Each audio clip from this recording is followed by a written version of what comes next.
ఇక Hyderabad Nampally exhibition ground లో చేప మందు ప్రసాదం పంపిణీ కొనసాగుతోంది. ప్రసాదం తీసుకున్న తర్వాత పాటించాల్సిన నియమాలను బత్తిని కుటుంబ సభ్యుడు అమర్నాథ్ గౌడ్ తెలిపారు. అలాగే ప్రసాదం అనే పేరు ఎందుకు వచ్చిందో క్లారిటీ ఇచ్చారు. దగ్గు దమ్ముకు చేప ప్రసాదం నుంచి ఔషధంగా పనిచేస్తుందంటున్న అమర్నాథ్ గౌడ్ తో మా ప్రతినిధి సంగీత ఫేస్ టు ఫేస్. ప్రస్తుతం నేను నాంపల్లి ఎగ్జిబిషన్ గ్రౌండ్లో చేప ప్రసాదం పంపిణీ కార్యక్రమంలో ఉన్నాను. ఇక్కడ గేట్ నెంబర్ 3లో కూడా ఇక్కడ పెద్ద ఎత్తున ఎవరైతే చేప ప్రసాదం తీసుకునేవారు ఉన్నారో వాళ్ళందరూ కూడా క్యూ లైన్లో వచ్చి వారు ప్రసాదాన్ని స్వీకరించడం జరుగుతూ ఉన్నది.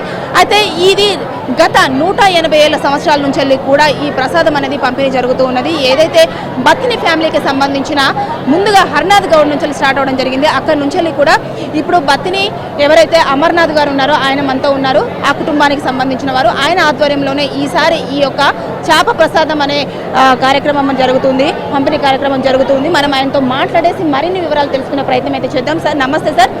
సార్ ఇప్పుడు ఈ ప్రసాదము ప్రతి ఒక్కరికి కూడా మీరు వేస్తూ ఉన్నారు కదా, దీనివల్ల ఎలాంటి ప్రయోజనాలు ఉంటాయి, అదే కాకుండా దీన్ని ప్రసాదంగా ఎందుకు పిలువబడుతుంది? నమస్కారం అండి, నా పేరు బత్తిని అమర్నాథ్ గౌడ్. నేను బత్తిని హరినాథ్ గౌడ్ వాళ్ళ అబ్బాయిని. ఇది నాది 5th జనరేషన్ ఈ చేప ప్రసాదం దాంట్లో. ఇది చేప ప్రసాదం అంటే ఇది ఒక నమ్మకంతో కూడినది. ఇది ఏదో వైద్యం కాదు, ఏదో మా ఇంట్లో మేము సైంటిస్టులం కాము. మాకు ఒక గురువు గారు 1845లో మా ముత్తాత వీరన్న గౌడ్కి ఇది చేప ప్రసాదం ఫార్ములా ఇచ్చారు. అది ఇచ్చి ఇది ఎవరైనా ఫ్రీగానే చెయ్యాలి, ఒక్క డబ్బు ఎవరి దగ్గర ఆశించొద్దు, వచ్చిన ప్రజలకి వాళ్ళకి బెనిఫిట్ కావాలి.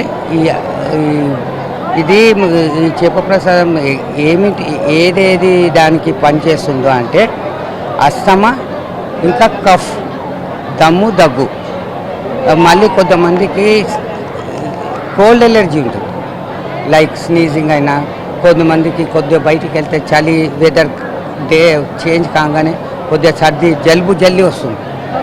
ఈ అన్ని స్నీజింగ్ ప్రాబ్లం అన్నిటికీ ఇది చేప ప్రసాదం పనిచేస్తుంది. ఈ యొక్క ప్రసాదాన్ని తయారు చేయడానికి ఎన్ని డేస్ తీసుకుంటారు, ఏమేమి అంటే ఎన్ని డేస్ నుంచి దీనికి సంబంధించిన ఇంగ్రీడియంట్స్ కలెక్ట్ చేయడం కానివ్వండి, అదేవిధంగా తయారు చేయడానికి కానివ్వండి, ఎన్ని రోజులు సమయం పడుతుంది?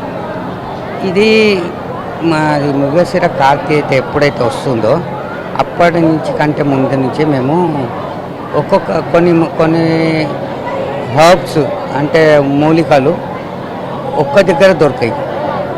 కొన్ని నార్త్లో దొరుకుతాయి, కొన్ని సౌత్లో దొరుకుతాయి, కొన్ని నార్త్ అండ్ ఈస్ట్ ప్లేస్లో దొరుకుతాయి, కొన్ని నార్త్ అండ్ వెస్టర్న్ ప్లేస్లో దొరుకుతాయి. అవన్నీ సమకూర్చుకొని ఉగాది రోజున ఇది కొత్త పంచాంగం వస్తుంది. ఆ పంచాంగంలో డేటు మాకు పంతులు గారు ఏదైతే మృగశిర కార్తీ, అందరికీ కొద్దిగా డౌట్ ఉంటుంది ఏంటంటే ఇది మృగశిర కార్తీ అంటే ఒక ముహూర్తం. అది పొద్దున రావచ్చు, మధ్యాహ్నం రావచ్చు, రాత్రి రావచ్చు. ఇది ముహూర్తం ఎంత ఇంపార్టెంటో చేప ప్రసాదము ప్లస్ పత్యము ఈ 3 కలిస్తేనే చేప ప్రసాదం.